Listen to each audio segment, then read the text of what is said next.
Disseram a ela que o marido havia morrido em combate.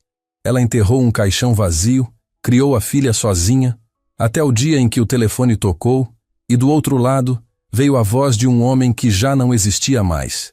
O grito não saiu. Marina abriu a boca, sentiu o ar entrar nos pulmões, sentiu o corpo inteiro se preparar para expulsar aquela dor em forma de som, mas nada veio. O grito ficou preso na garganta como um animal enjaulado, arranhando por dentro, sufocando cada tentativa de respirar. Ela ficou ali, parada no meio da sala de aula, com o telefone encostado na orelha e 30 crianças olhando para ela sem entender por que a professora havia parado de falar no meio da frase. Senhora Martins? A voz do outro lado da linha era grave, formal, treinada para dar notícias que destroem mundos. A senhora está me ouvindo? Preciso confirmar que a senhora compreendeu a informação. Marina compreendeu. Cada palavra, cada sílaba, cada vírgula daquela sentença que acabara de reescrever toda a sua existência. Seu marido, o sargento Marco Martins, havia sido dado como morto em operação. Corpo não recuperado, circunstâncias sob investigação. Sentimos muito pela sua perda. Sentimos muito pela sua perda. Como se sentir muito fosse suficiente. Como se 5 palavras pudessem cobrir o buraco que acabara de se abrir debaixo dos pés dela, engolindo tudo: o chão, as paredes, o teto, o ar, o futuro, cada plano, cada promessa sussurrada no escuro, cada volta para mim, que ela repetiu como oração toda a noite desde que Marco partiu. O celular escorregou da mão dela e bateu no chão de cerâmica com um som que pareceu um tiro. Todas as crianças se assustaram. Uma menina na primeira fileira começou a chorar, não porque entendia o que estava acontecendo, mas porque crianças sentem. Crianças sempre sentem quando algo quebra de verdade. Tia Marina, a senhora tá bem? A voz era de Pedrinho, o aluno mais velho da turma, que já estava de pé ao lado dela com a mão estendida, tentando alcançar a professora que, para ele, era a pessoa mais forte do mundo. Mas Marina não conseguia ver Pedrinho, não conseguia ver nada. O mundo inteiro havia se transformado em um borrão de luz e sombra, e a única coisa nítida em sua mente era o rosto de Marco na última vez que se viram. A última vez. Ela tinha segurado o rosto dele entre as mãos, ali mesmo na porta daquela casa simples que haviam construído juntos com as próprias mãos no interior de uma cidadezinha que mal aparecia no mapa. Marco estava fardado, a mochila militar pesando nos ombros, mas os olhos dele estavam leves, sempre leves. Marco tinha essa capacidade absurda de fazer tudo parecer temporário, como se a guerra fosse apenas uma viagem de trabalho e ele fosse voltar a tempo do jantar. Guarda meu lugar na cama, ele disse, sorrindo daquele jeito torto que fazia Marina esquecer que o mundo era injusto. Não deixa ninguém roubar meu travesseiro. Eu guardo seu lugar na vida inteira, ela respondeu, e não estava brincando. Cada palavra era um juramento. Um pacto feito não com palavras bonitas, mas com a verdade crua de quem ama com tudo o que tem e sabe que pode perder tudo a qualquer momento. Marco encostou a testa na dela. Se algum dia alguém te disser que eu não vou voltar, não acredita. Você vai me ouvir de novo, eu prometo. E Marina acreditou. Acreditou como se acredita no nascer do sol. Porque Marco nunca havia faltado com uma promessa. Nunca. Nem quando o dinheiro acabava e ele trabalhava dobrado no quartel para cobrir as contas. Nem quando Dona Roseli ficou doente e ele atravessou o estado inteiro numa madrugada de chuva para levá-la ao hospital.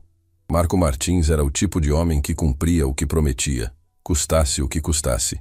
Mas agora alguém estava dizendo que ele não voltaria mais.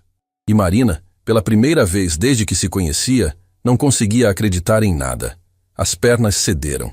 Ela não desmaiou. Foi pior. Ficou consciente enquanto o corpo simplesmente decidiu que não aguentava mais sustentar o peso daquela dor. Os joelhos bateram no chão da sala de aula, e o impacto ecoou nas paredes como se a própria escola sentisse o golpe. Dona Valdete, a diretora da Escola Municipal Primavera, ouviu o barulho do corredor e veio correndo. Quando abriu a porta da sala e viu Marina no chão, rodeada por crianças assustadas que choravam sem entender, ela soube. Não precisou perguntar. A expressão no rosto de Marina dizia o que nenhuma palavra seria capaz de dizer. Meu Deus, Dona Valdete sussurrou, levando a mão à boca. Não, não o Marco. Marina ergueu os olhos para a diretora, e o que Dona Valdete viu naquele olhar a assombrou por meses. Não era choro, não era desespero. Era algo mais profundo, mais assustador. Era o olhar de alguém que acabou de perder o próprio eixo. De alguém que, há 30 segundos, sabia exatamente quem era. Esposa, companheira, metade de algo maior. E agora não sabia mais nada. Ele prometeu que voltava, Marina disse. A voz tão baixa que só Dona Valdete ouviu. Ele me prometeu. A diretora se ajoelhou ao lado dela, abraçou-a com força e fez a única coisa que podia fazer naquele momento.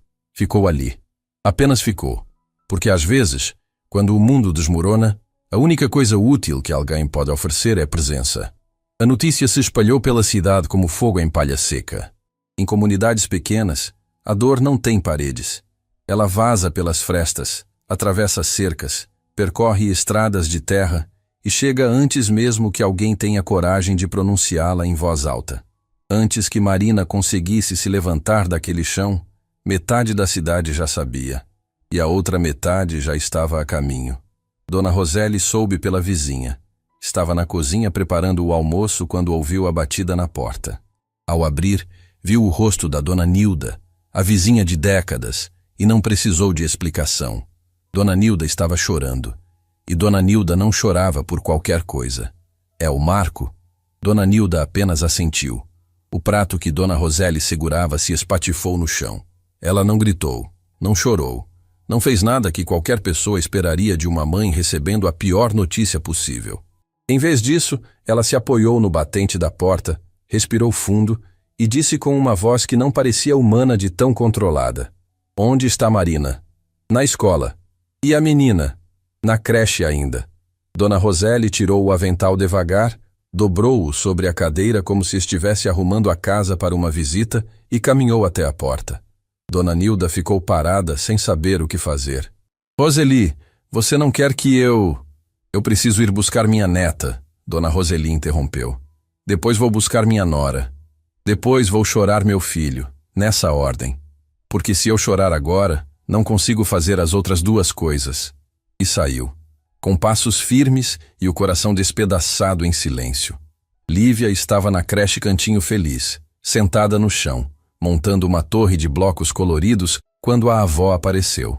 A menina abriu aquele sorriso enorme que só crianças conseguem dar. Um sorriso que ignora qualquer tragédia ao redor porque ainda acredita que o mundo é feito de coisas boas. Vovó! Lívia correu e abraçou as pernas de Dona Roseli com toda a força de seus bracinhos.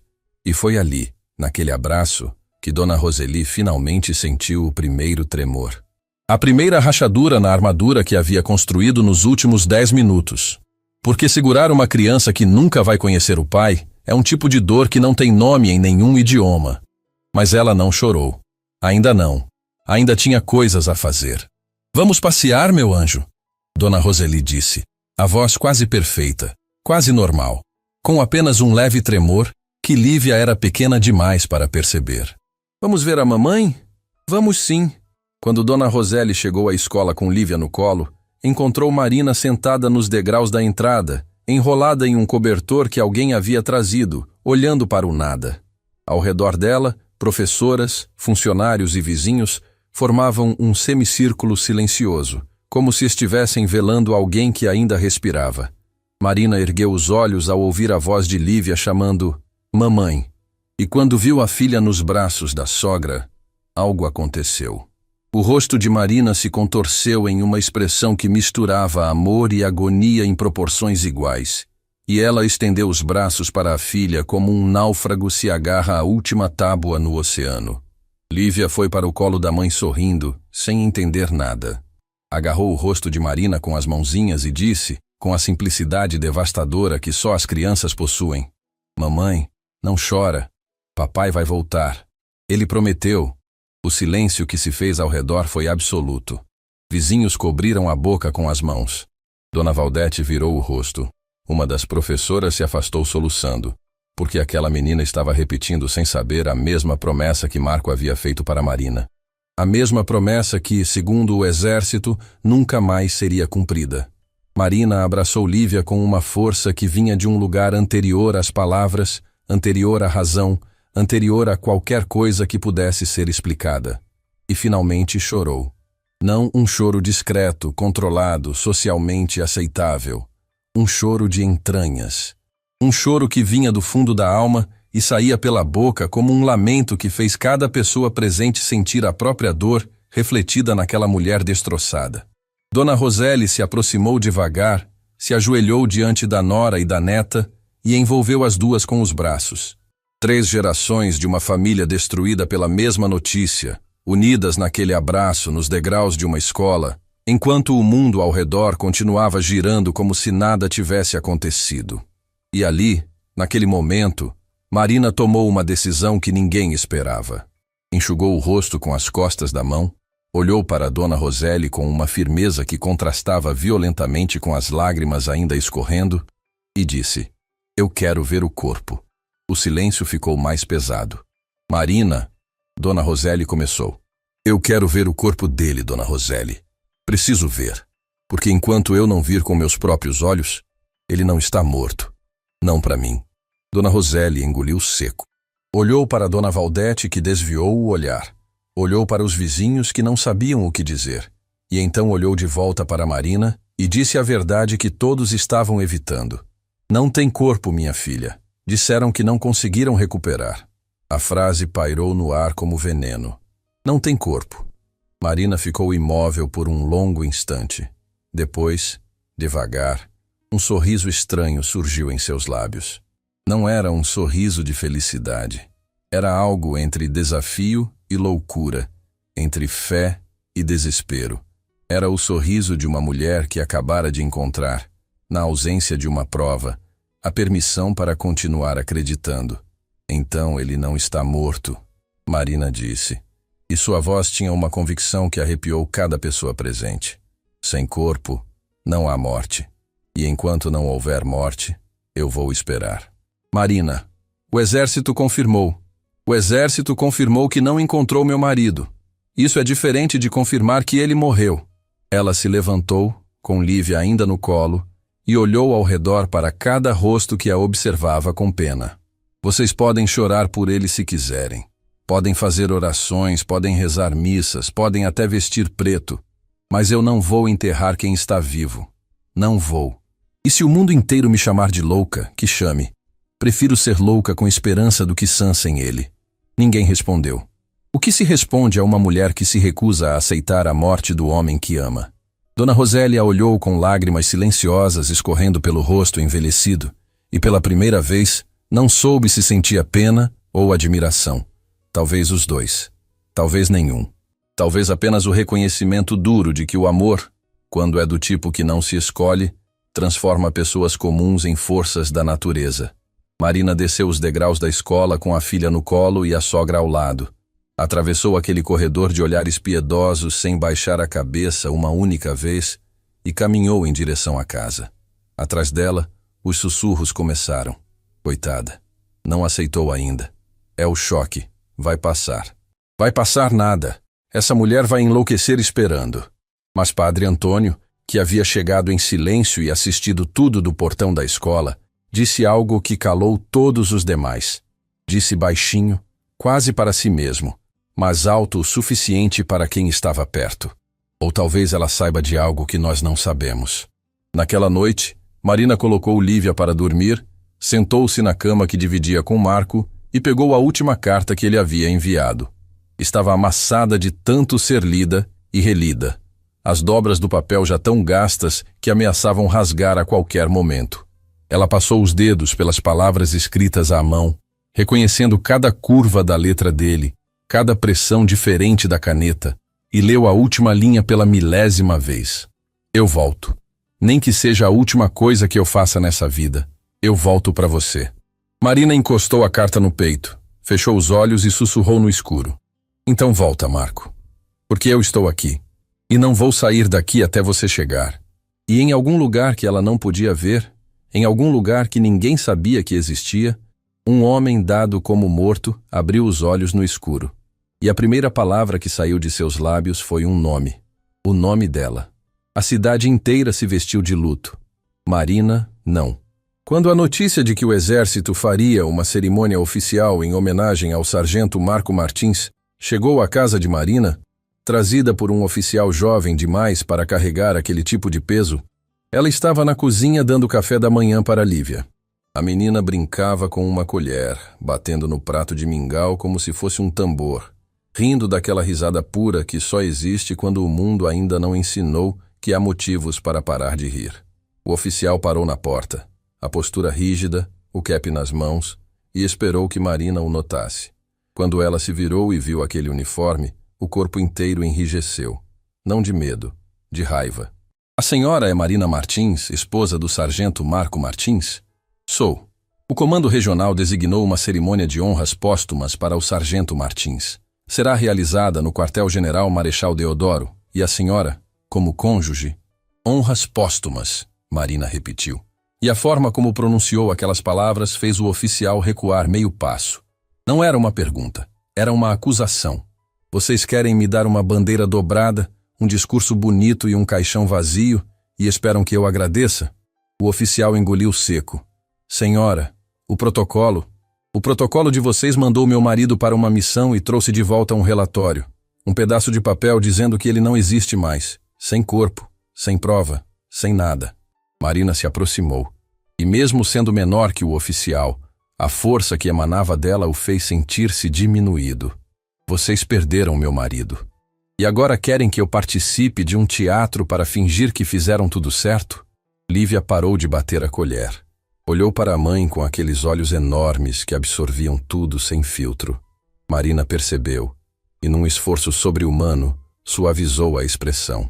Pode dizer ao seu comandante, ela continuou, abaixando a voz, mas mantendo cada grama de firmeza, que eu não vou enterrar meu marido.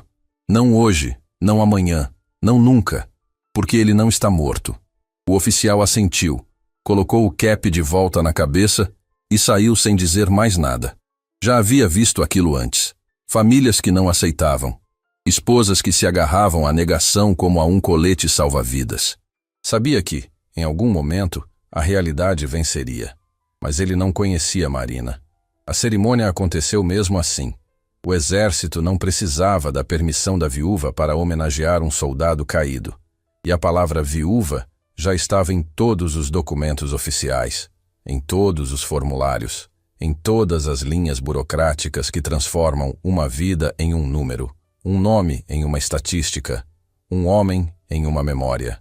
O quartel-general Marechal Deodoro ficava a 2 horas da cidade de Marina, em uma capital regional que ela visitara apenas uma vez, no dia em que Marco recebeu sua primeira promoção. Naquele dia, ela havia sentado na plateia com Dona Roseli, as duas apertando as mãos uma da outra, chorando de orgulho enquanto Marco marchava com a postura ereta e o olhar brilhando de propósito. Ele havia olhado diretamente para elas, e Marina podia jurar que viu nos lábios dele, sem som, as palavras: "Isso é por vocês." Agora, aquele mesmo quartel estava preparado para despedir-se dele. Dona Roseli foi. Vestiu-se com a dignidade silenciosa que carregava como segunda pele, pegou o ônibus sozinha porque se recusou a aceitar carona de quem quer que fosse e sentou-se na primeira fileira da cerimônia com as mãos cruzadas no colo e os olhos secos. Não porque não sentisse, porque sentia demais. Porque a dor de Dona Roseli era daquele tipo antigo, forjado em décadas de lutas solitárias, que não se expressa em lágrimas públicas. Expressa-se em silêncio, em presença, em resistência muda. Ao lado dela, uma cadeira vazia, a cadeira de Marina. Todo mundo notou, todo mundo comentou. Os oficiais trocaram olhares. As esposas de outros militares sussurraram entre si. A ausência de Marina gritava mais alto do que qualquer discurso.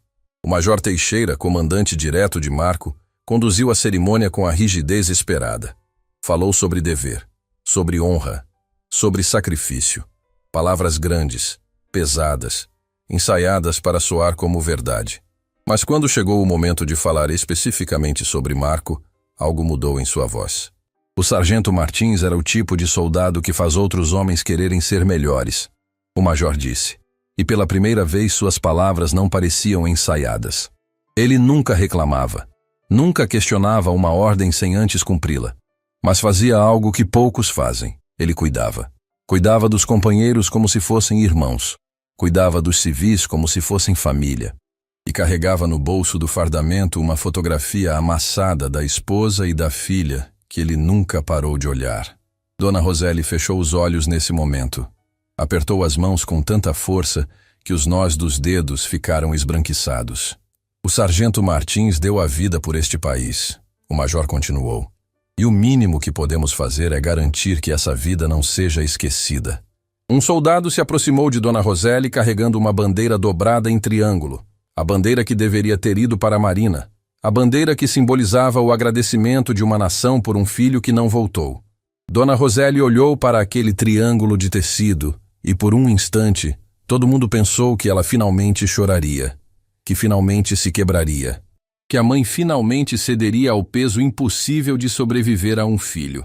Ela estendeu as mãos, recebeu a bandeira, colocou-a no colo com o cuidado de quem segura um recém-nascido e disse apenas: "Meu filho merecia mais do que um pedaço de pano." Ninguém respondeu. O que se responde a uma mãe que tem razão? A cerimônia terminou com uma salva de tiros que ecoou pelo pátio do quartel e fez os pássaros voarem das árvores ao redor. Dona Roseli não se assustou com o barulho. Apenas abraçou a bandeira contra o peito e pensou em Marco quando era menino, quando corria descalço pelo quintal gritando que ia ser herói. Ele foi herói. Mas heróis não deveriam morrer antes das mães que os criaram. Enquanto a cerimônia acontecia, Marina estava em casa, mas não estava parada. Não estava chorando em posição fetal na cama, como muitos imaginavam. Estava sentada à mesa da cozinha, com papéis espalhados por toda parte, o telefone na mão e uma lista de números que havia passado a madrugada inteira pesquisando. Ligou para o primeiro número. Não atenderam. Ligou para o segundo. Ocupado. Ligou para o terceiro, o quarto, o quinto.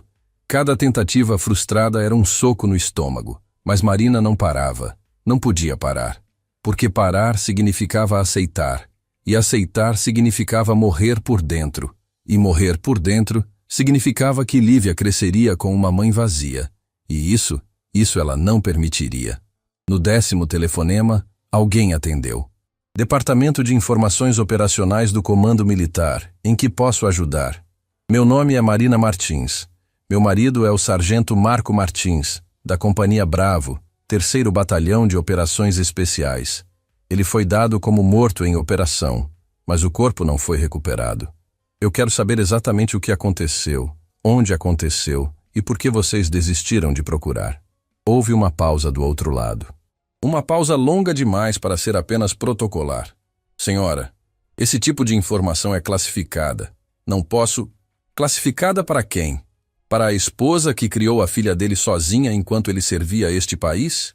Para a mulher que abriu mão de tudo para que ele pudesse vestir essa farda? A voz de Marina não tremeu. Eu não estou pedindo segredos de Estado. Estou pedindo para saber como meu marido morreu. Ou se morreu de verdade. Senhora Martins, eu entendo sua dor, mas... Você não entende minha dor. Ninguém entende minha dor. Mas você pode me dar respostas. E eu vou ligar todos os dias a cada hora até conseguir. Ela desligou antes que ele pudesse responder. E ligou de novo no dia seguinte. E no outro. E no outro. Enquanto isso, a cidade ao redor de Marina começou a mudar. Não de forma dramática ou repentina, mas daquele jeito sutil e venenoso com que comunidades pequenas lidam com aquilo que não compreendem. No começo, era solidariedade. Vizinhos traziam comida. Colegas de trabalho cobriam seus turnos na escola. Padre Antônio passava toda semana para uma oração. Todos queriam ajudar a viúva. Mas Marina não se comportava como viúva. Não vestiu preto. Não aceitou condolências. Não permitiu que ninguém se referisse a Marco no passado. E quando alguém, sem pensar, disse: "O Marco era um bom homem", Marina corrigiu com uma frieza cortante: "O Marco é um bom homem." No início, as pessoas relevavam. Choque, diziam. Negação, sussurravam. É uma fase, concordavam entre si enquanto tomavam café nas padarias e mercearias da cidade. Ela vai aceitar. É só questão de tempo. Semanas se passaram. Marina não aceitou. O tom começou a mudar. A solidariedade deu lugar à impaciência. A impaciência deu lugar ao julgamento. E o julgamento, como sempre acontece em cidades pequenas, deu lugar à crueldade disfarçada de preocupação. Alguém precisa falar com ela. Isso não é saudável. Coitada da criança, crescendo com uma mãe que vive de fantasia. Eu ouvi dizer que ela liga todo dia pro exército. Todo dia. Isso é obsessão. As palavras chegavam a Marina por caminhos tortos, através de olhares na feira, de silêncios abruptos quando ela entrava na padaria, de conversas que morriam no instante em que a percebiam por perto. Ela fingia não notar, mas notava. Notava cada olhar, cada sussurro, cada sorriso piedoso que disfarçava um julgamento. E doía. Doía como uma queimadura lenta que não cicatriza porque nunca para de arder. Mas Marina aguentava, porque havia algo que ninguém sabia, algo que ela guardava como um segredo sagrado, trancado no fundo do peito, protegido de um mundo que não merecia conhecê-lo. Na última carta de Marco, escondida entre as linhas sobre saudade e amor, havia uma frase que Marina não contou para ninguém. Uma frase que não fazia sentido na época, mas que agora, depois de tudo, brilhava como uma lanterna no escuro. Se alguma coisa acontecer e te disserem que eu parti, procura o Borges, ele sabe a verdade, ele sempre soube. Borges, Sargento Borges, o companheiro de missão de Marco, o homem que, segundo o relatório oficial, era o último a tê-lo visto com vida. Marina havia tentado encontrá-lo. Mas o Sargento Borges parecia ter desaparecido. Não estava no quartel. Não atendia telefonemas.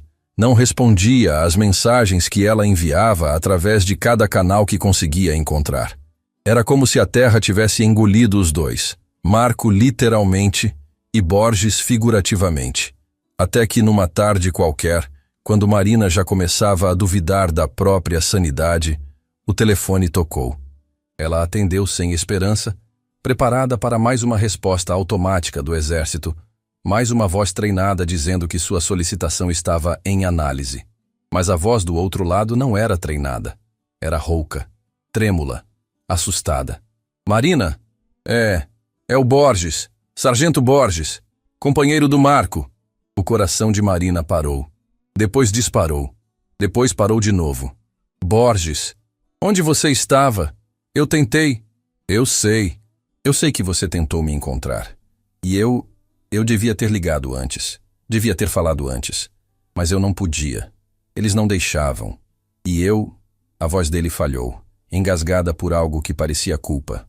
Marina, eu preciso te contar uma coisa. Sobre o Marco. Sobre o que realmente aconteceu naquela missão. Marina agarrou o telefone com as duas mãos. O mundo ao redor desapareceu. A cozinha, a casa, a cidade, o planeta inteiro se reduziu àquele aparelho e à voz que saía dele. Me conta tudo. Borges respirou fundo. Tão fundo que Marina pôde ouvir o ar entrando e saindo dos pulmões dele como se cada respiração custasse um esforço descomunal. O que te disseram é mentira, ele disse. O relatório oficial é mentira. Marina, o Marco não morreu naquela operação.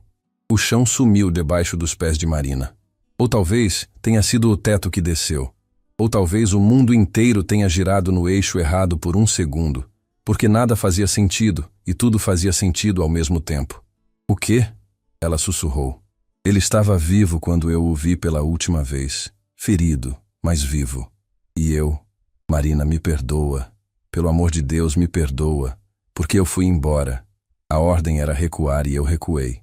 Eu deixei ele lá. A voz de Borges se quebrou num choro descontrolado. Mas Marina não ouvia o choro. Não ouvia nada além de 3 palavras que pulsavam na sua cabeça como um segundo coração. Ele estava vivo. Onde? Marina perguntou. E a palavra saiu com uma força que não parecia caber naquela cozinha pequena. Onde ele está, Borges? Eu não sei. Juro que não sei. Mas sei que não morreu lá. Não podia ter morrido. Havia gente ao redor, civis, uma comunidade. Alguém deve ter ajudado ele. Alguém deve ter... Porque o exército disse que ele estava morto. O silêncio que se seguiu foi o mais pesado que Marina já experimentou. Mais pesado do que o silêncio na sala de aula quando recebeu a ligação. Mais pesado do que o silêncio na cadeira vazia da cerimônia. Mais pesado do que todos os silêncios do mundo somados.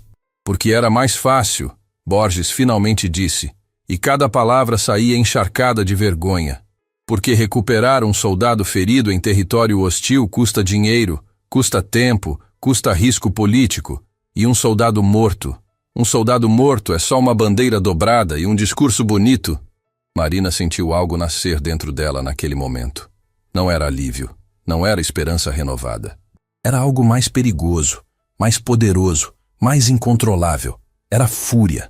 Uma fúria silenciosa, concentrada, do tipo que move montanhas ou destrói impérios. Borges, ela disse, a voz agora calma de um jeito que assustava. Você vai me ajudar a encontrar meu marido. Marina, você não entende.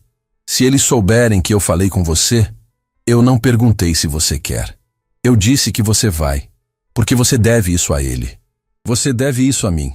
E você deve isso àquela menina que dorme toda noite abraçada com a foto de um pai que está vivo em algum lugar enquanto o mundo finge que ele não existe mais. Borges não respondeu por um longo tempo.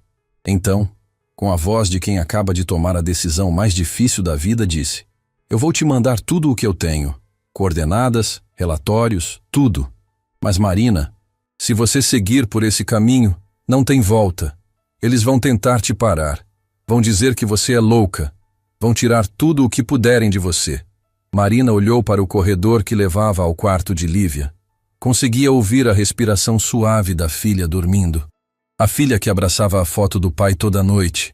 A filha que ainda acreditava em promessas. Que tentem, Marina disse. Eu já perdi tudo o que tinha para perder. O que me resta agora é a verdade. E eu vou buscá-la, nem que tenha que virar esse país de cabeça para baixo. Ela desligou o telefone e ficou parada na cozinha, sozinha, no escuro, com o coração batendo tão forte que parecia querer sair do peito. Marco estava vivo. E o mundo inteiro havia mentido para ela. Mas agora Marina sabia. E quem conhecia Marina sabia que não existia força nesse mundo capaz de deter uma mulher que descobriu a verdade sobre o homem que ama. A guerra de Marina estava apenas começando. Ele não sabia quem era. A primeira coisa que sentiu ao abrir os olhos foi dor. Uma dor que não tinha endereço, que não morava em nenhum lugar específico do corpo. Estava em toda parte. Nos ossos, nos músculos, na pele, no fundo da cabeça, atrás dos olhos. Uma dor tão absoluta que respirar já era um ato de coragem. A segunda coisa que sentiu foi medo. Não o medo de algo concreto, de um inimigo, de uma ameaça, de um perigo visível. Era o medo de quem abre os olhos e não reconhece nada ao redor. Nem o teto, nem as paredes, nem o próprio corpo. E a terceira coisa que sentiu, a que mais o assustou, foi o vazio. Um vazio imenso no lugar onde deveriam estar as memórias. Como se alguém tivesse aberto a gaveta da sua história e arrancado tudo de dentro, deixando apenas poeira e escuro. Ele tentou se mexer, mas o corpo não obedeceu. Os braços pareciam feitos de cimento. As pernas não respondiam. Tudo o que conseguiu foi virar a cabeça alguns centímetros para o lado, e o esforço foi tão grande que uma onda de tontura o engoliu inteiro. Calma. A voz veio de algum lugar próximo, suave, firme, a voz de alguém acostumado a cuidar. Não tenta se mexer. Você ainda está muito debilitado. Ele forçou os olhos a focarem. Aos poucos, o borrão à sua frente foi ganhando forma. Era uma mulher.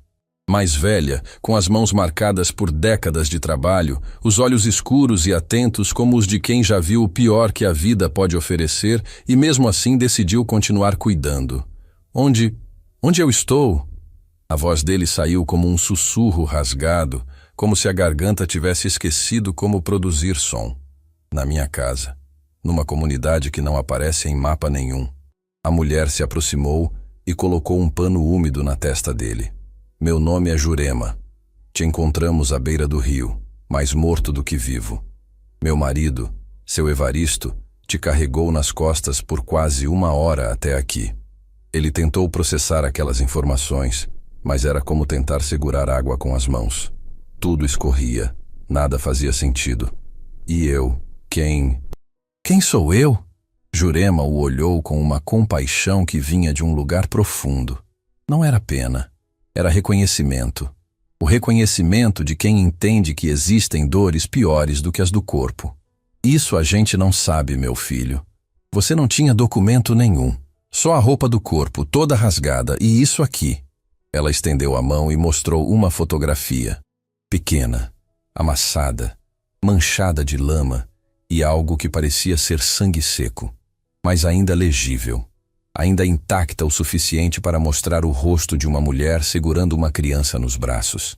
As duas sorrindo para a câmera com o tipo de alegria que não se encena. Ele pegou a foto com os dedos trêmulos, olhou para aquele rosto, aquele sorriso. Aqueles olhos que pareciam guardar o segredo de algo imenso, algo que ele deveria conhecer, algo que seu coração reconhecia, mesmo que sua mente não conseguisse nomear. E então, sem aviso, sem lógica, sem qualquer explicação que a razão pudesse oferecer, uma palavra subiu da profundeza do peito e escapou pelos lábios antes que ele pudesse contê-la. Marina. Jurema ergueu as sobrancelhas. Marina? É o nome dela? Ele não sabia. Não sabia de onde veio aquele nome. Não sabia por que seu coração disparou ao pronunciá-lo. Não sabia por que os olhos encheram de lágrimas diante de um rosto que a mente dizia ser de uma desconhecida, mas que a alma gritava ser a razão de tudo. Eu não sei, ele disse, e a confissão doeu mais do que qualquer ferimento. Eu não me lembro de nada. Não sei meu nome. Não sei de onde vim. Não sei como cheguei aqui. Só sei que essa mulher é importante. Mais importante do que qualquer coisa. Jurema assentiu devagar. Havia visto muita coisa nos seus anos de vida naquela comunidade isolada, onde a civilização chegava aos pedaços e a compaixão era o único recurso abundante. Mas nunca tinha visto um homem chorar ao olhar para uma fotografia de alguém que ele nem lembrava quem era. Então a gente vai te chamar de algo até você se lembrar, ela disse com praticidade. Meu marido te chama de o rapaz. Os meninos da comunidade te chamam de o soldado, por causa dos pedaços de farda que estavam no seu corpo quando te acharam. Soldado. A palavra ecoou dentro dele como um sino tocando numa catedral vazia. Tinha peso, tinha forma, tinha cheiro, mas não tinha memória. Nos dias que se seguiram, o homem sem nome foi sendo cuidado por Jurema e seu Evaristo com a dedicação silenciosa de quem cuida, porque é certo, não porque espera algo em troca. A comunidade onde viviam era um punhado de casas simples à margem de um rio sem nome, habitada por famílias que haviam se estabelecido ali décadas atrás, fugindo da miséria das cidades. Viviam de pesca, de plantio, de troca. Não tinham hospital, não tinham farmácia. Tinham Jurema, que aprendera com a avó a usar ervas e chás para tratar o que a medicina convencional nunca chegou perto o suficiente para curar. O corpo foi se recuperando aos poucos. A dor, que no início era um grito constante, foi se transformando em murmúrio. As pernas voltaram a responder. Os braços recuperaram alguma força, mas a mente permanecia vazia. Um território devastado, onde deveria haver uma vida inteira. Infância, juventude, amores, perdas, conquistas, e onde havia apenas silêncio. Todas as noites antes de dormir, ele segurava a fotografia contra o peito e repetia o único nome que conhecia, Marina, como uma oração, como um farol, como a última coisa que o prendia a algo real num oceano de esquecimento. Seu Evaristo, um homem de poucas palavras e muitas observações, sentou-se ao lado dele numa certa noite e ficou em silêncio por um longo tempo. Depois, com a calma de quem já viu muitos rios passarem, disse: Sabe o que eu acho, rapaz? Acho que a cabeça esquece, mas o coração não. Você pode não saber o nome dessa mulher, pode não lembrar onde mora, pode não saber quem você é, mas alguma coisa dentro de você sabe que ela te espera. E isso é mais forte do que qualquer memória. O homem sem nome olhou para seu Evaristo com os olhos marejados. E se ela achar que eu morri? E se ela já tiver seguido em frente? Seu Evaristo sorriu. Um sorriso triste, mas sábio.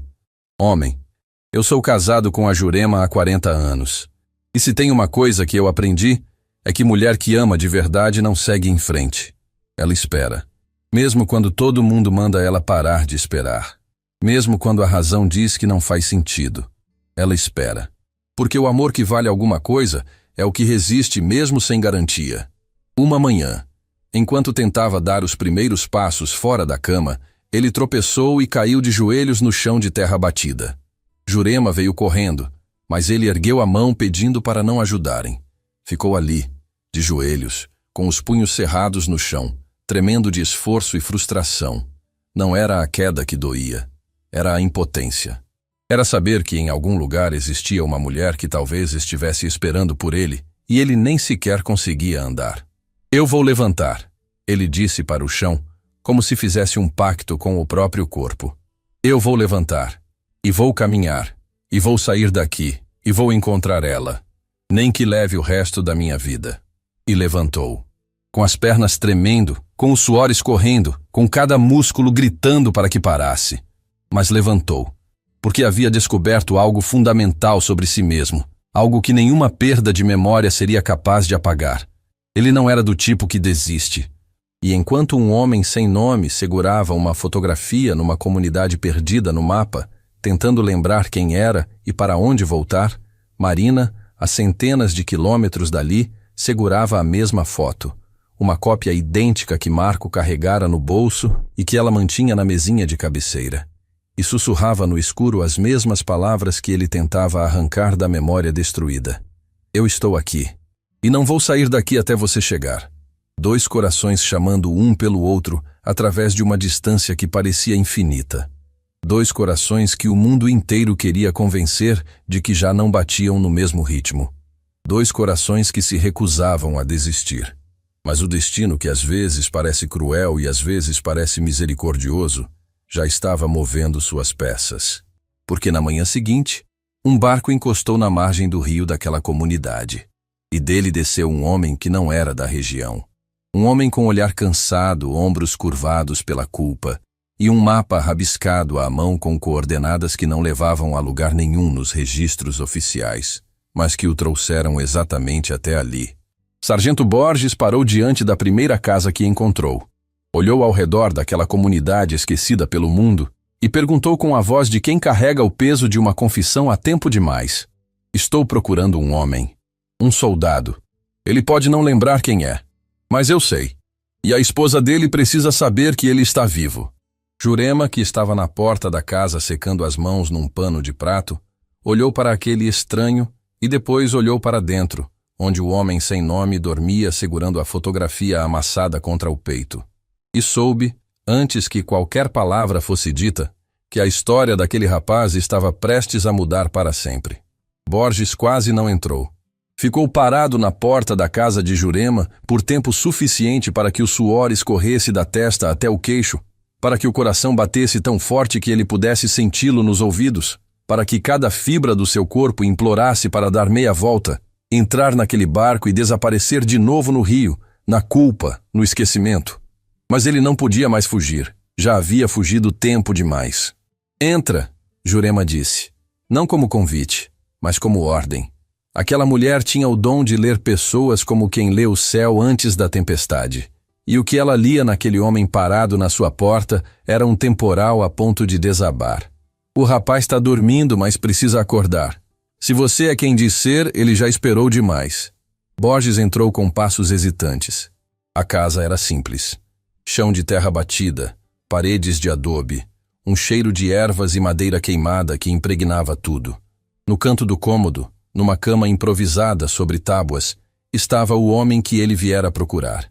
E quando Borges o viu, as pernas cederam. Não de fraqueza, de choque. Porque o Marco que ele conhecia, o sargento forte, determinado, que marchava à frente de todos e nunca deixava ninguém para trás, estava ali, magro, debilitado, com marcas pelo rosto e os braços, dormindo encolhido como uma criança, agarrado a uma fotografia amassada, como se fosse a única coisa que o mantinha no mundo. Borges encostou na parede e cobriu o rosto com as mãos. Jurema o observou em silêncio.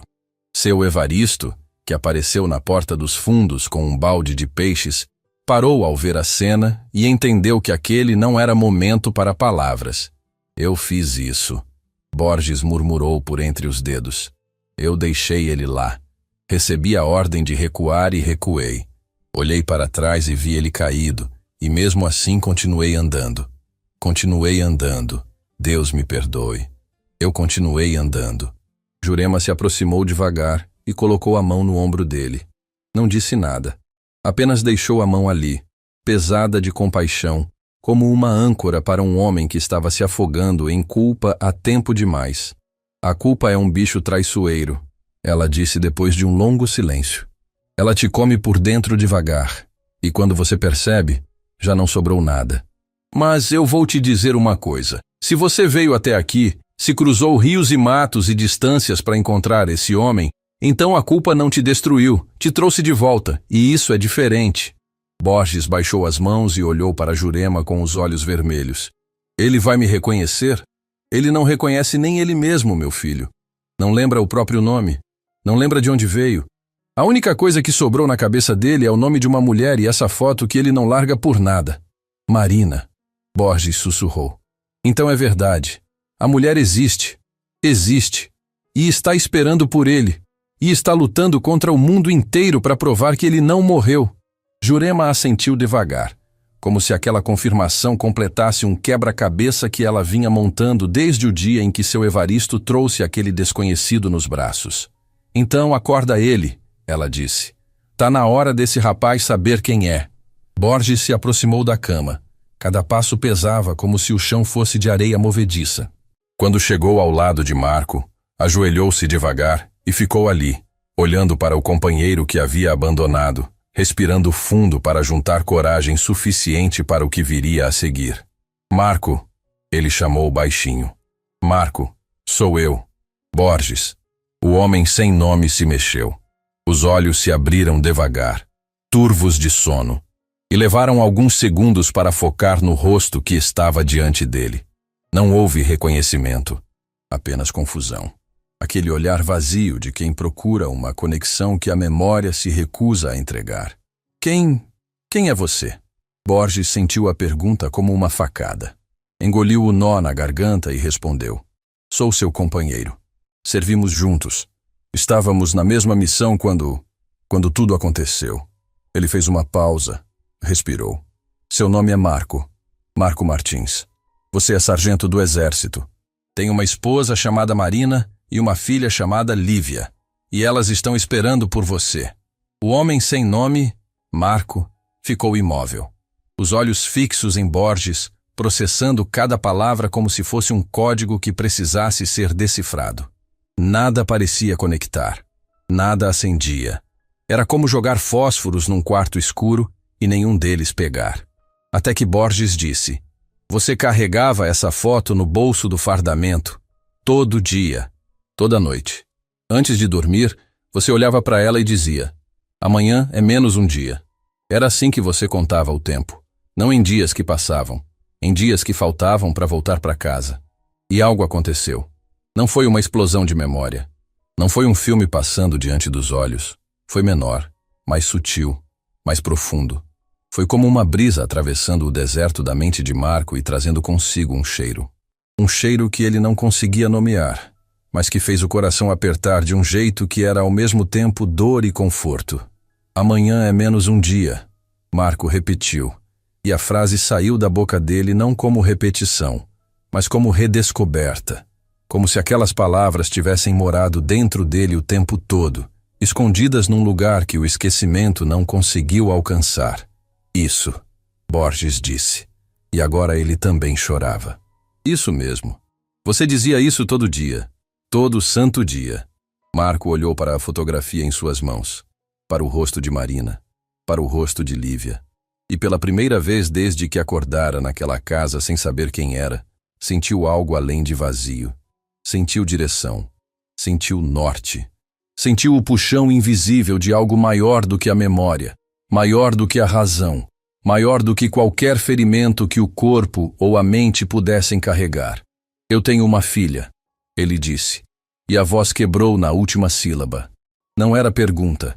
Era a primeira certeza que sentia desde que abrira os olhos naquele mundo desconhecido. Tem uma menina linda que nunca te viu pessoalmente, mas que dorme toda noite abraçada com uma foto sua. Marco fechou os olhos. As lágrimas escorreram silenciosas, caindo sobre a fotografia que já tinha sido lavada por tantas águas. Rio, lama, chuva.